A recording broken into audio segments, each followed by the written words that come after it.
말씀 같이 나누고 오후에 여러분 만나서 너무나 반갑고 좋습니다.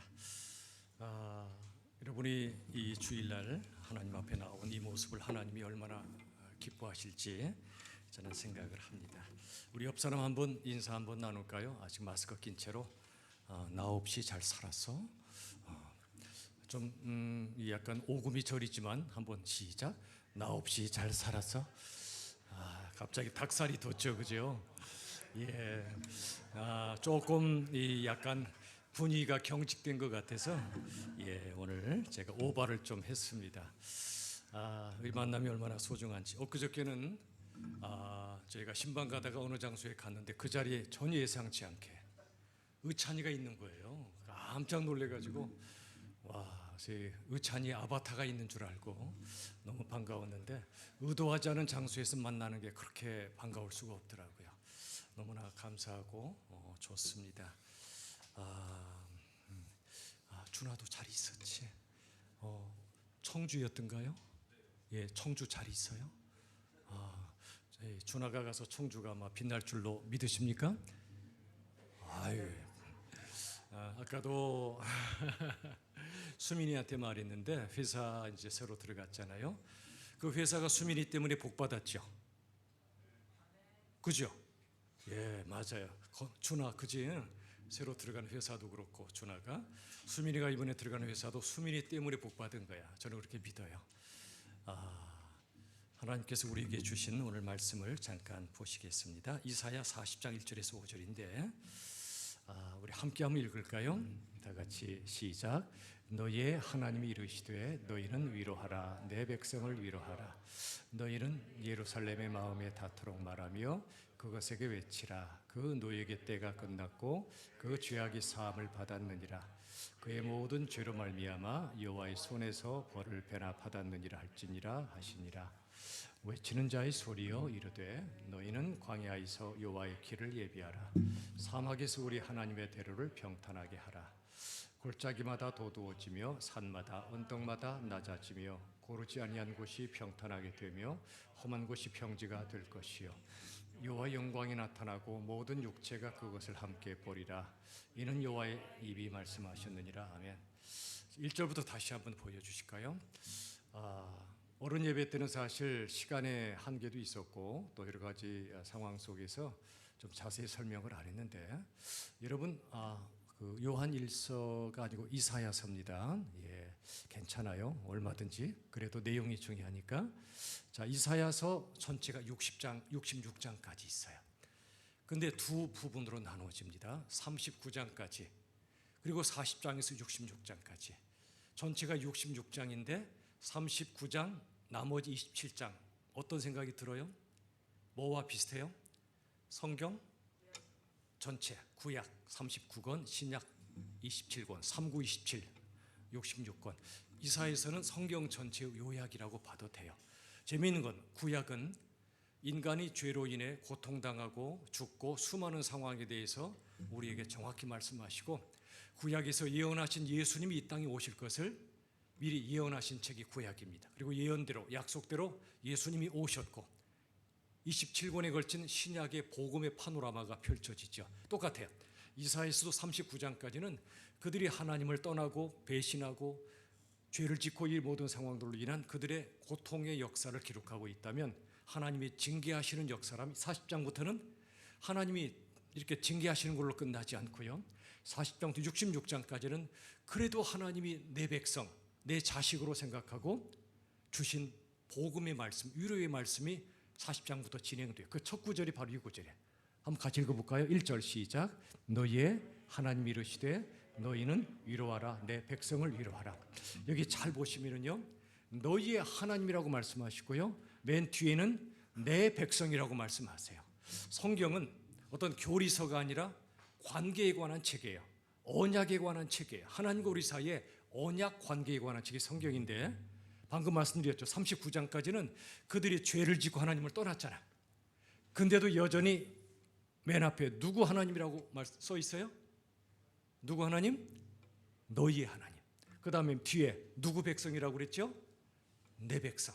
무슨 말입니까? 자식이 속색이고 속색여도 여전히 내 새끼다 그 말이에요. 난 너희의 부모다 그 말이에요. 이게 하나님의 마음이에요. 자, 2절 그런 우리들을 위로하라고 말씀하셨고요. 2절 보시면 너희는 예루살렘의 마음에 닿도록 말하라. 오늘 저도 여러분의 귀에 대고 말하는 게 아니라 여러분의 마음에 대고 말하는 거예요. 하나님의 마음을 우리들에게 전해 주시는 거죠. 그 다음 둘째 줄에 그 노역의 때는 군대로 따지면 군 복무 기간이 끝났다 그 말이에요. 복무 기간. 의천아 제대할 때 좋았죠. 예. 이 노역의 때가 끝났다네 그거예요. 군 복무 기간이 끝났다. 그들이 70년간 바벨론 포로 생활이 끝났다는 얘기예요. 좀 실감이 날지 모르지만 우크라이나 백성에게 가장 좋은 소식이 뭘까요? 뭐가 끝났다는 소식일까요? 전쟁이 끝났다는 소식이겠죠. 드디어 러시아가 물러났다. 전쟁이 끝났다. 얼마나 감격스럽겠어요. 똑같아요. 바벨론 포로 시기가 끝났다는 겁니다. 모든 고난은 끝날 때가 있어요. 그리고 그 고난의 원인이었던 죄악이 사함, 용서를 받았다. 자, 그 다음 3절 외치는 자의 소리요. 나중에 신약이 오면 세례 요한, 예수님의 길을 예비했던 세례 요한을 가리켜 광야에서 외치는 소리라고 가리켜요. 그리고 너희는 광야에서 여호와의 길을 예비하라.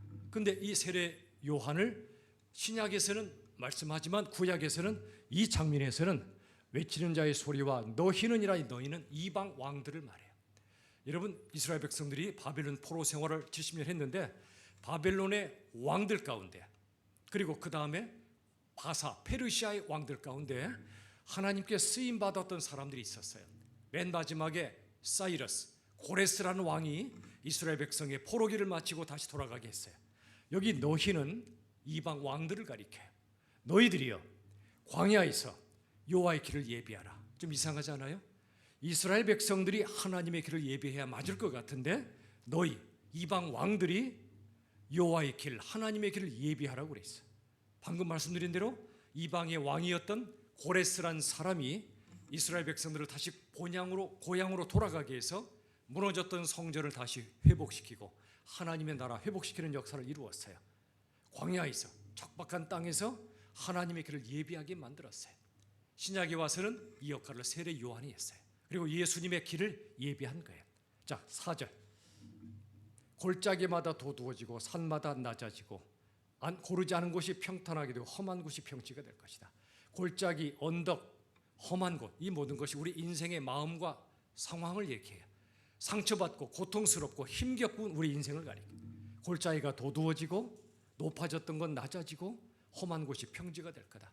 힘들었던 인생에게 하나님이 평화를 주시겠다는 뜻이에요. 5절 여호와의 영광이 나타나요. 이 영광은 십자가와 부활의 영광을 가리켜요. 인생들이 죄 때문에 고통받고 죽는 이 기가 막힌 세상 속에 살죠. 러시아의 그 공격으로 수많은 우크라이나 백성들이 죽어가고 있잖아요. 그런데 하나님께서는 그 고난의 현장에 살아계셔서 상처받고 고통당했던 그들에게 희망을 주시고 새로운 복음의 길을 주셔서 하나님의 영광이 나타나게 하신다는 겁니다. 모든 육체가 보게 하신다는 거예요. 십자가와 부활을 통해 우리에게 구원과 영생을 주시고 이 땅에서 참된 평화와 진정한 사랑과 기쁨을 주시겠다는 뜻이에요. 자, 간단히 살폈어요. 자, 이제 여러분에게 나눠드린 교환 한번 보세요. 이제 오늘은 상처 치유사라는 제목으로 말씀을 나눌 텐데요. 거기 써 있듯이 모든 사람에게는 반드시 치료할 상처가 있어요. 저도 어릴 적부터 그 얘기하면 너무 길어지고 정말 힘들었던 상처 속에 자랐던 사람이에요. 빨리 집을 떠나고 싶었어요. 어른이 되고 싶었어요. 너무 힘들었어요. 그런데 나중에 목사가 되고 보니까 어릴 적에 겪었던 상처가 지금 목회에 얼마나 소중한 자산이 되는지 몰라요. 제가 겪어봤기 때문에 다른 사람의 상처를 이해할 수 있는 터가 됐어요. 저도 상처가 많았어요. 커서도 어른이 돼서도 수많은 상처를 받은 적이 많아요. 그런데 둘째 줄, 우리는 다른 사람의 상처를 가볍게 여기면 안 돼요. 여러분 교회 다니는 사람도 상처가 있어요. 영적 상처가 있어요. 내가 고통을 당하면 하나님이 왜 이런 고통을 주시나 이해가 안 돼요.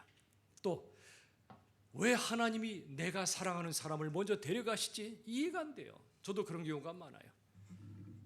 제 동생 둘이 아주 일찍 떠났고요.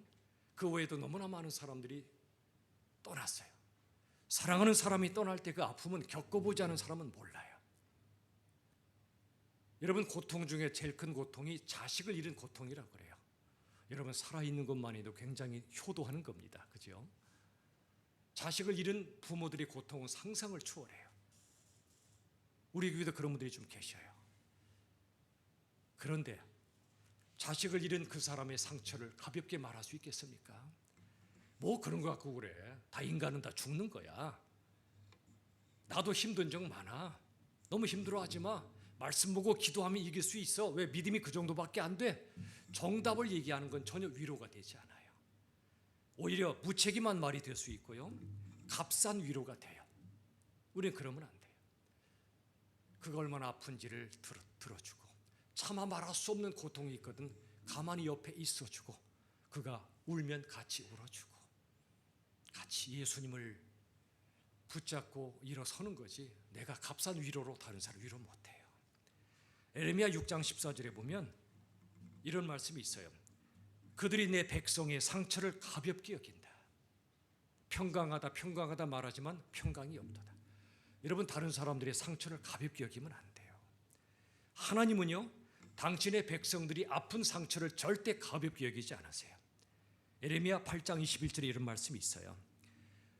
내 백성이 상할 때 나도 상한다. 에레미야의 고백이지만 하나님의 고백이기도 해요. 무슨 말이죠? 내 백성이 아파하면 나도 아프다는 거야.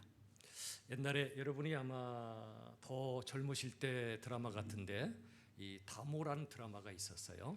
이서진과 하지원. 예. 하지원. 감사해요. 그 두 사람이 아마 주연 배우였던 것 같은데 그때 다모 폐인들이 많았어요. 너무 그 막 드라마에 빠져서 폐인이 되다시피 그때 이서진 씨가 하지원 씨에게 한 말. 하지원 씨가 부상당하니까 아프냐?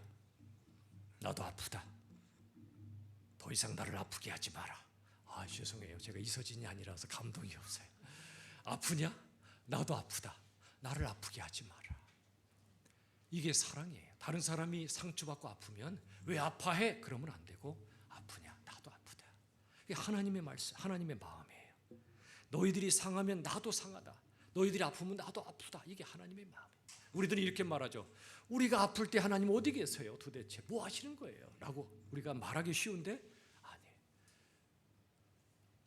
아우슈비츠에서 악한 히틀러와 그 일당들이 수많은 유대인들을 죽일 때 한 사람이 고문을 당해서 대롱대롱 매달려 있었어요. 그냥 고문이 아니고 공중에 이렇게 매달아 놓고 때리고 그랬어요. 그때 그 모습을 봤던 사람들이 하나님께 탄식을 했어요. 하나님, 도대체 당신 어디 계신 겁니까? 그때 옆에 있던 한 분이 그 대답했어요. 하나님이 어디 계시냐면 지금 저기 공중에 대롱대롱 매달려 계시다. 우리와 함께 고통받고 매맞고 우리와 함께 죽으신 그 예수님이 바로 하나님이세요.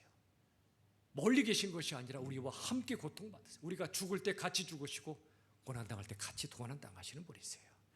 그러므로 우리들은 함부로 다른 사람 상처를 가볍게 생각하면 안 돼요. 가볍게 말하면 안 돼요.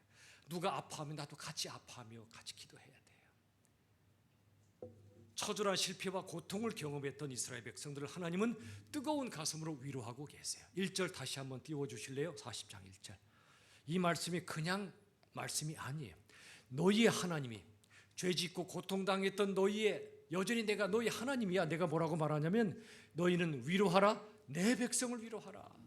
나의 백성이다. 내 백성이다. 호세아 6장 1, 2절은요. 우리의 상처를 싸매주시고 치유하시는 하나님을 말씀하세요. 우리가 죄를 지을 때 하나님이 때로 징계하세요. 징계는 다른 거 아니에요. 자식을 때리고 싶은 부모가 어디 있어요? 이 징계는 회초리가 중요한 것이 아니라 이런 거예요. 누가 낭떠러진 줄도 모르고 막 달려갈 때 내버려두면 안 되잖아요. 얘야 거기로 가면 떨어진단다. 그럴 부모 있어요? 소리 지르겠죠. 가지마! 라고 소리 지르지 않겠어요. 그래도 막 가려고 하면 때려서라도 못 가게 하는 거예요. 하나님의 징계는 사랑이에요. 살리는 사랑이에요. 감정풀이하는 게 아니고요. 하나님이 그래서 호세아 6장 말씀처럼 때로 하나님이 그들을 때릴 때가 있지만 그러나 하나님의 본심이 아니에요. 그들을 살리려고 그들을 싸매어 주시고 그들을 회복시키려고 하시는 거예요.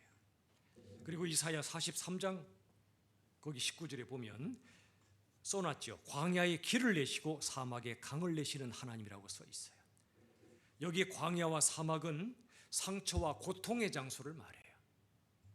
그런데 광야의 길은 생명의 길을 말하고요, 강은 생명수가 흐르는 강을 말해요.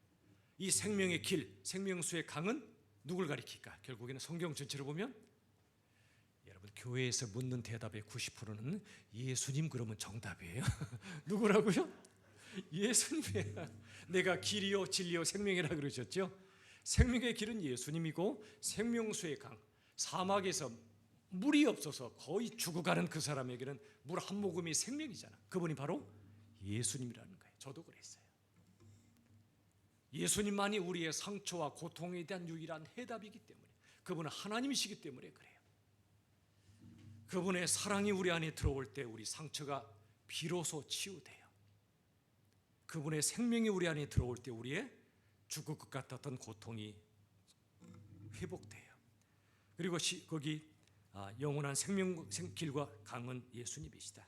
예수님만이 상처 고통에 대한 유일한 해답이시다. 그런데 아주 중요한 메시지를 전할게요. 자, 거기 교환 보세요. 하나님께서는 같이 읽어볼까요? 그 아래 시작.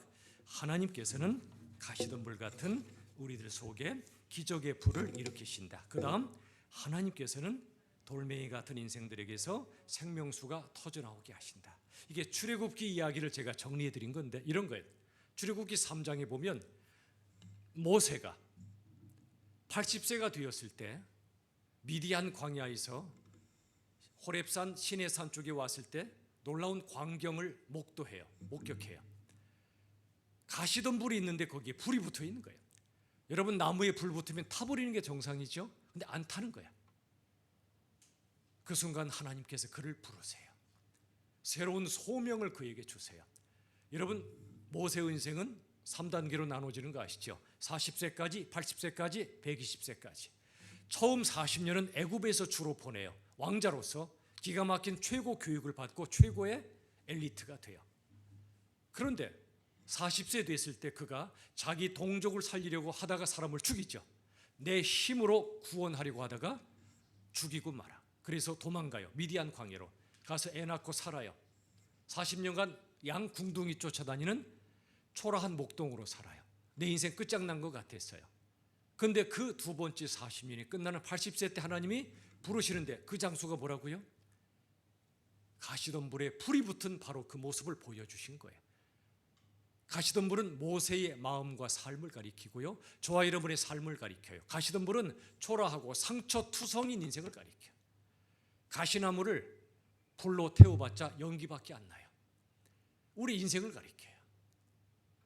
대부분의 모든 사람들이 상처가 있고 가시덤불 같은 인생을 살아요. 근데 거기에 불이 붙었어요. 꺼지지 않는 불이 붙었어요. 꺼지지 않는 불은 하나님의 불이고 성령의 불을 가리켜요. 가시덤불 같은 상처투성이 우리 마음속에도 성령의 불이 임할 수 있다는 거예요. 예배 중에 삶 속에 성령의 불이 임할 때 그게 진짜 예배이고 진짜 삶을 살아요. 불 꺼진 인생들이 많아요. 그건 살아있지만 죽은 거나 다름없어요. 그러나 그런 인생에 성령의 불을 주세요. 또 한 가지, 이스라엘 백성들이 광야로 갔어요. 사람들이 목말라요. 너무 뜨거우니까 뙤약볕이.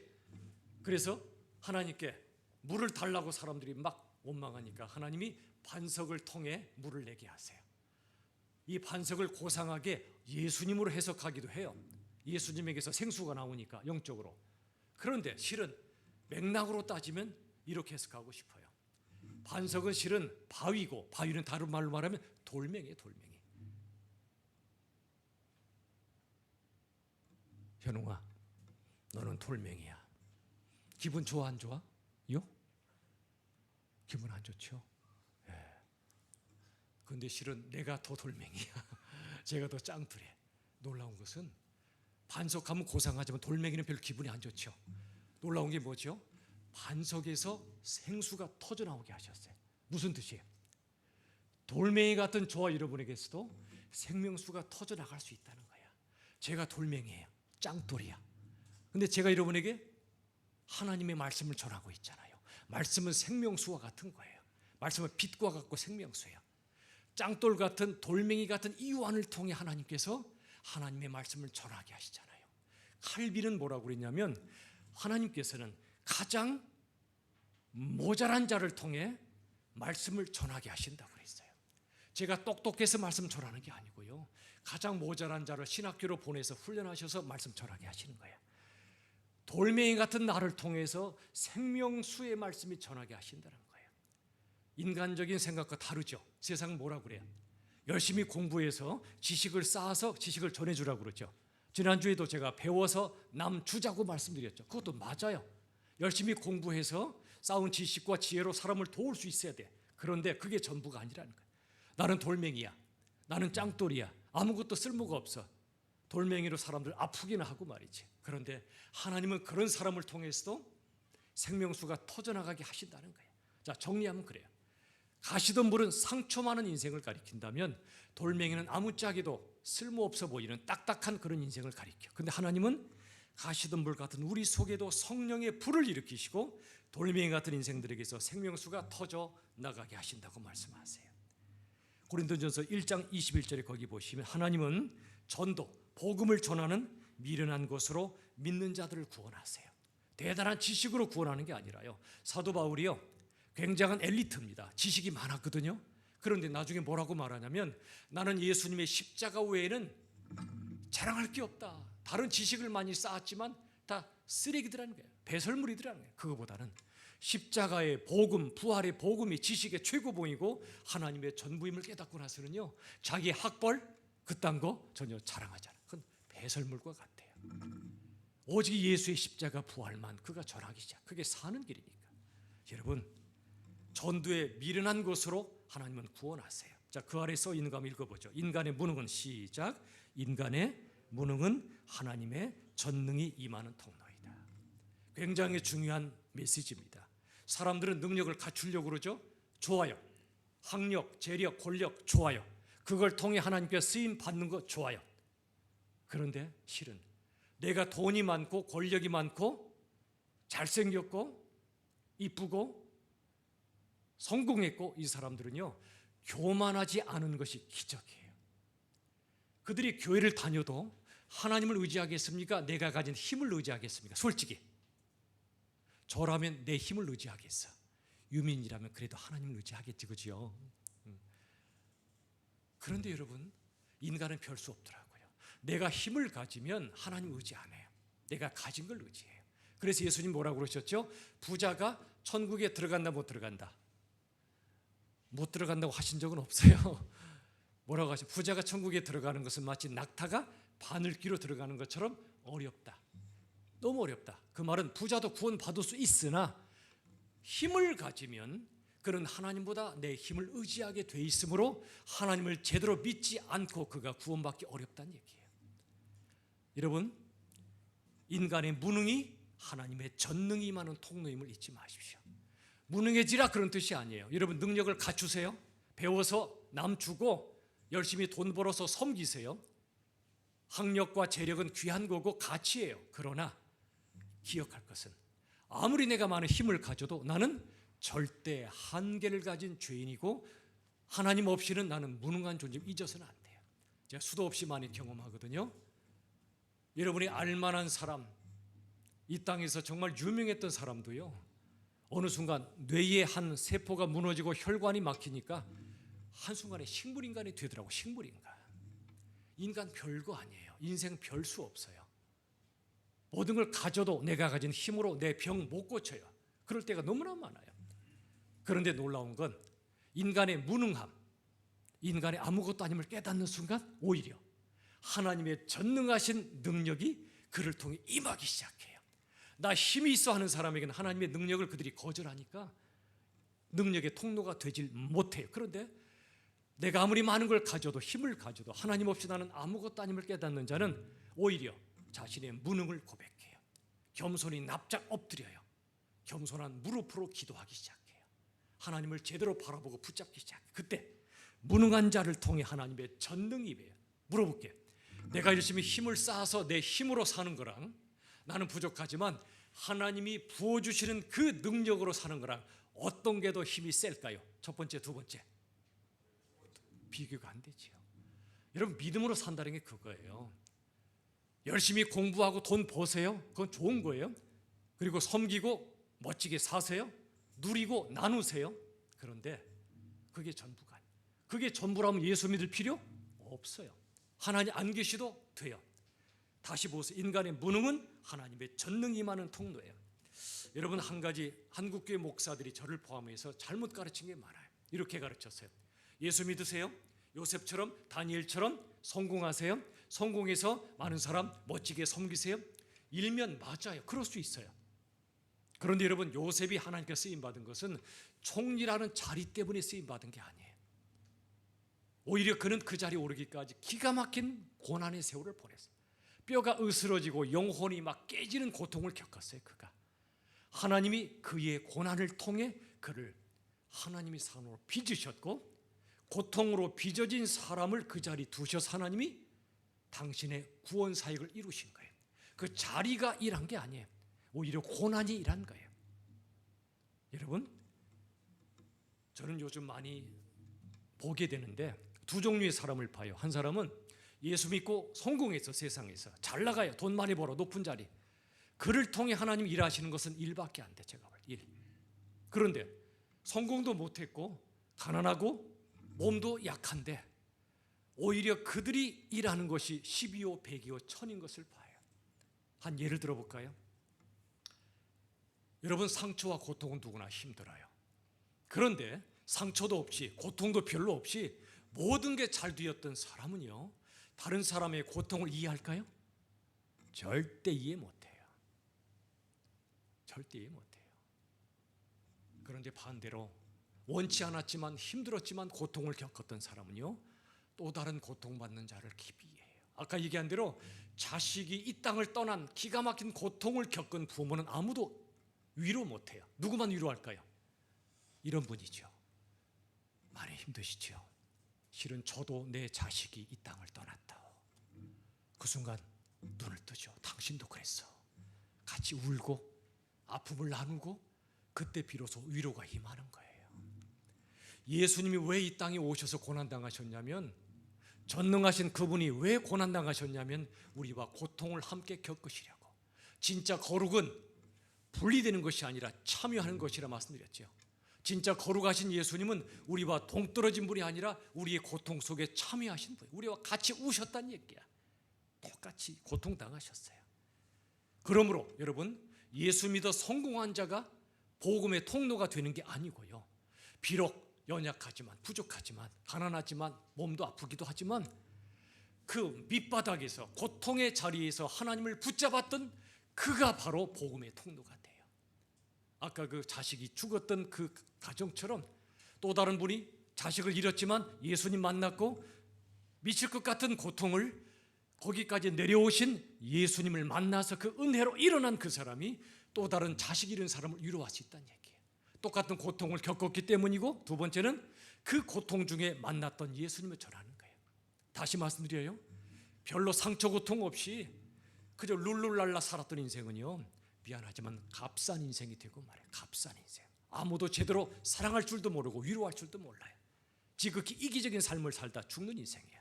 하나님 앞에 서기엔 부끄러운 인생이죠. 그런데 남들 보기에 상처와 고통이 많았던 그 사람은요, 그걸 통해 낮아졌고 쓰러졌던 만큼 낮아지고 낮아진 만큼 깊어져요. 다른 사람의 아픔을 깊이 이해할 줄 알아요. 사랑이도 제대로 사랑해요. 여러분, 누구랑 결혼하고 싶으세요? 1번 돈 많은 남자, 2번 이쁜 여자, 3번 사랑이 깊은 사람. 몇 번? 거짓말. 이쁜 여자랑 결혼하고 싶으면서, 능력 있는 남자랑 결혼하고 싶으면서 라고 말하지. 여러분, 아니야. 근데 여러분, 사랑이 깊은 건 쉽게 주어지지 않아요. 고통을 통과하지 않은 자는 절대 깊어질 수 없어요. 미안하지만, 아니 사실이지만 저도 마찬가지였어요. 지난날에 끔찍했던 고통들이 부족하지만 조금 더 깊어지는 하나님의 선물들이었어요. 여러분, 지독한 상처로 신음하는 나를 일으켜주신 예수님을 전할 때 그게 능력이 돼요. 그 다음 하나님께서는 거기 보세요.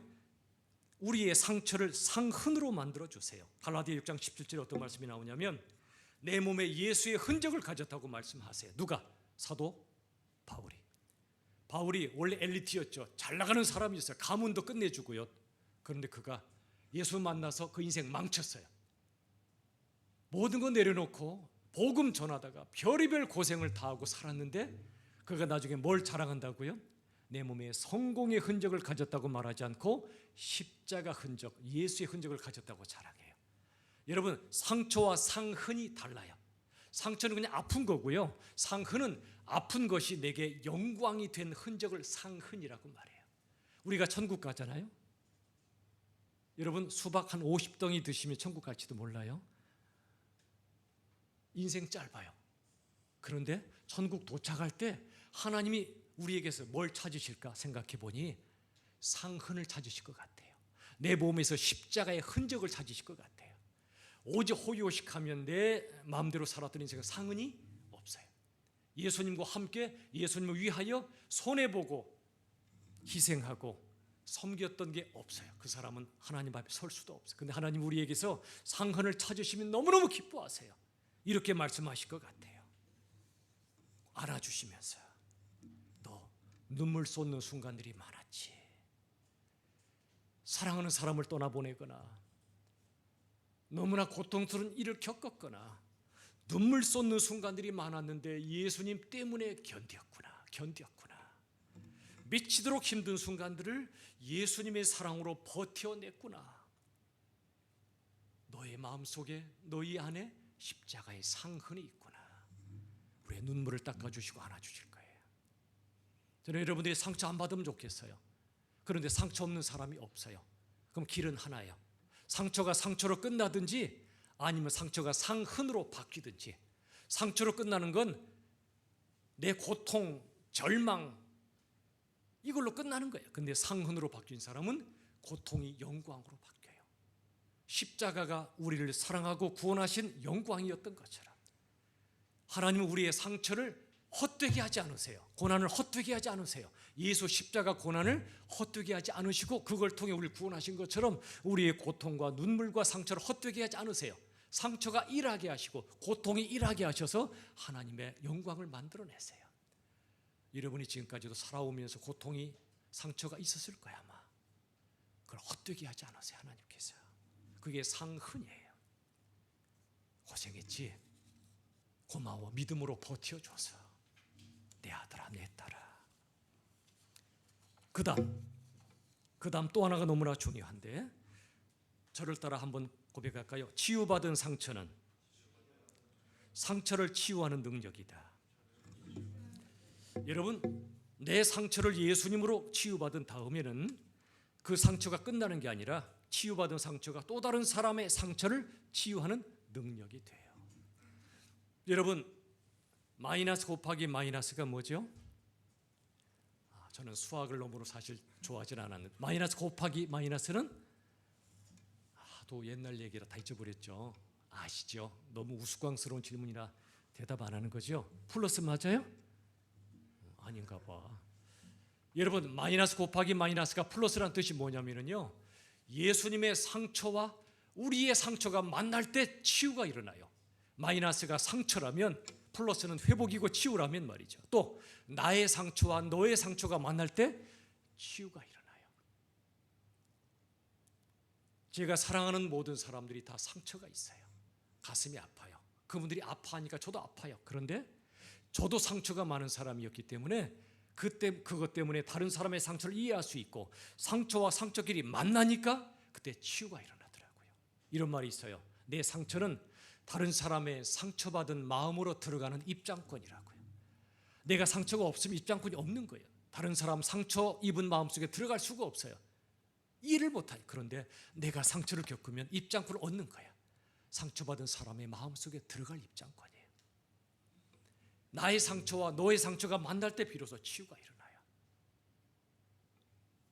그때 위로가 일어나요. 이걸 상처 입은 치유자라고 불러요. 헨리 나우엔의 표현인데 상처 입은 치유자. 다른 말로 말하면 오늘 제목처럼 상처 치유사가 돼요. 올해 우리 교회가 방향으로 잡은 생활 선교사의 한 모습은 상처 치유사세요. 다른 사람의 상처를 치유하는 사람. 여러분, 결혼은요, 결혼하기 전에 받았던 상처를 서로 치유하는 거예요. 다 숨겨진 아픔들이 있거든요. 결혼하고 서로 많이 싸우는 이유가 그 상처들이 막 드러나기 때문에 싸우는 거예요. 그런데 내 상처만 주장하면 그 관계가 힘들어요. 그런데 내 상처를 내가 아파했던 것처럼 상대방의 상처를 내가 이해해주고 위로할 때, 그때 상처와 상처가 만나서 부딪히고 깨지는 게 아니라 그때 비로소 진짜 사랑을 하기 시작해요. 그런데 이런 경우 많아요. 어떤 사람이 이상한 말과 행동을 하는 경우 많이 있어요. 여러분, 그런 경우 본 적이 있어요? 아는 사람이든 뭐 갑자기 다른 장소에 있든 이상한 말과 행동하는 사람 있죠. 저도 많이 봐요. 그런데 그때 우리가 이런 반응해요. 저 사람 미친 거 아니야? 저 사람 왜 저래? 그렇게 해요, 안 해요?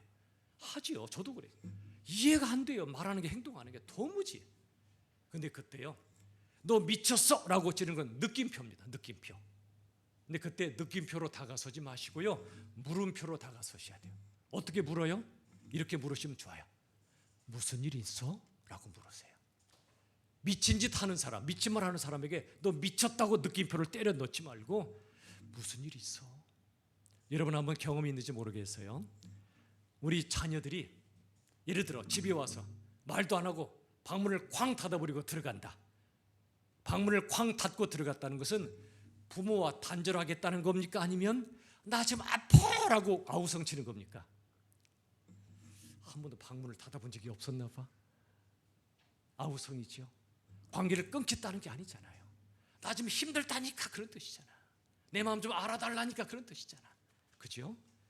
여러분, 그러므로 여러분 혹시 살다가요, 이상한 말과 행동을 하거든, 내가 볼 때 미친 짓 하는 것 같거든, 저 사람 미쳤어라고 소리 지르기보다 무슨 일이 있을까?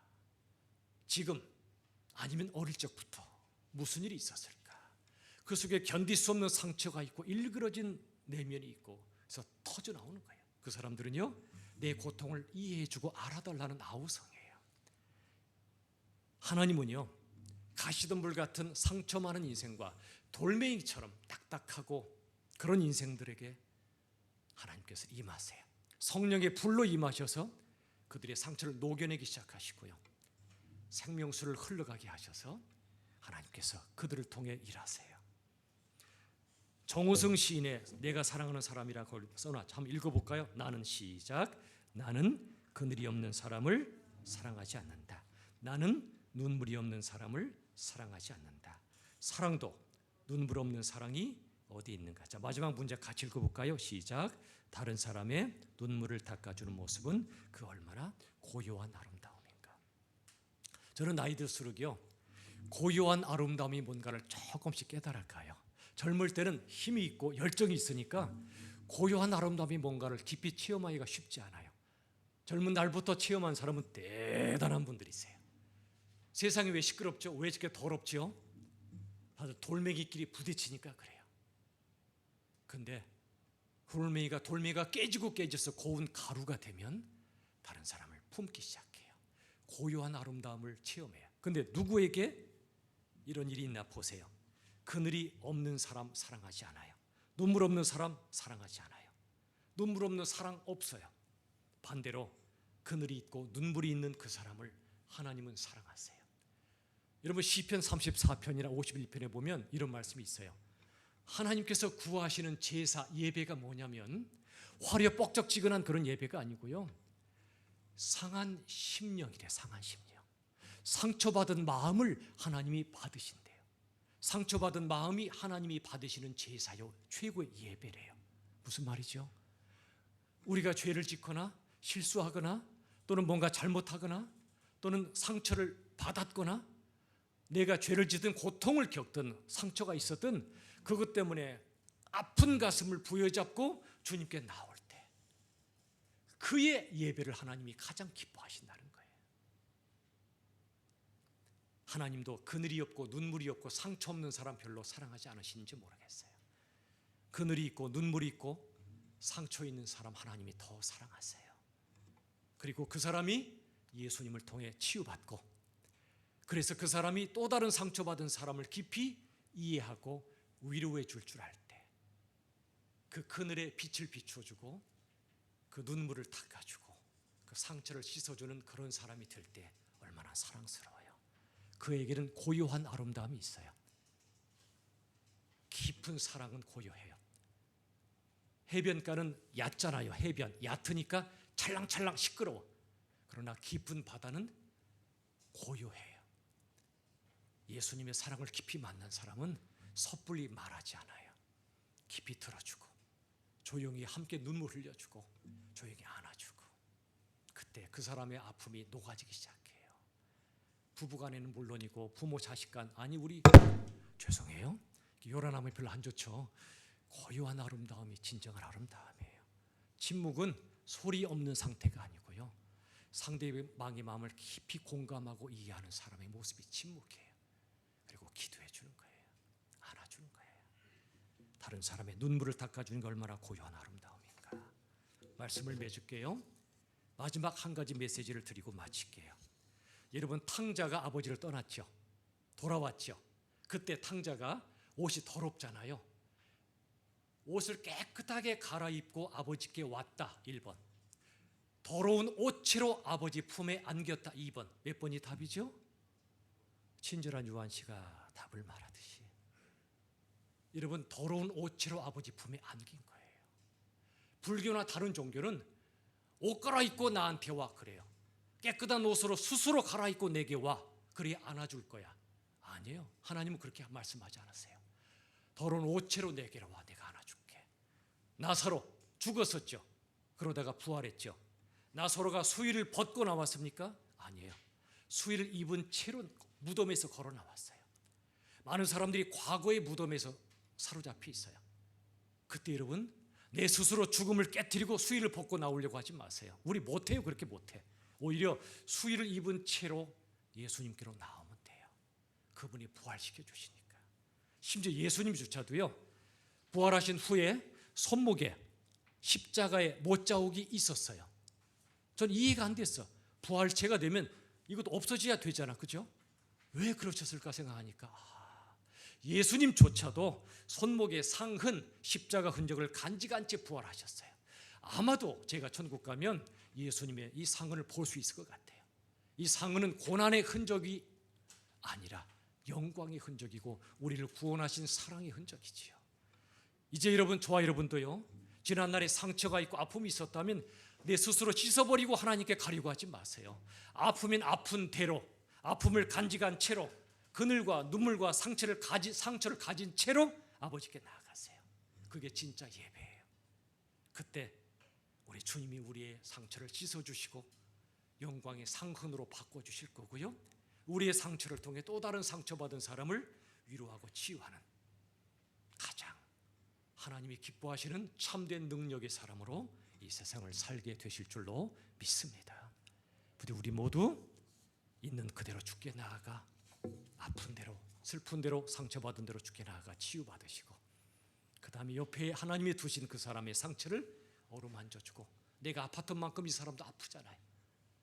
그 사람의 아픔이 나도 아프고 함께 치유하며 사랑하며 아름답게 행복하게 사시길 주님의 이름으로 축원합니다. 우리 시간에 잠깐 한번 기도할까요?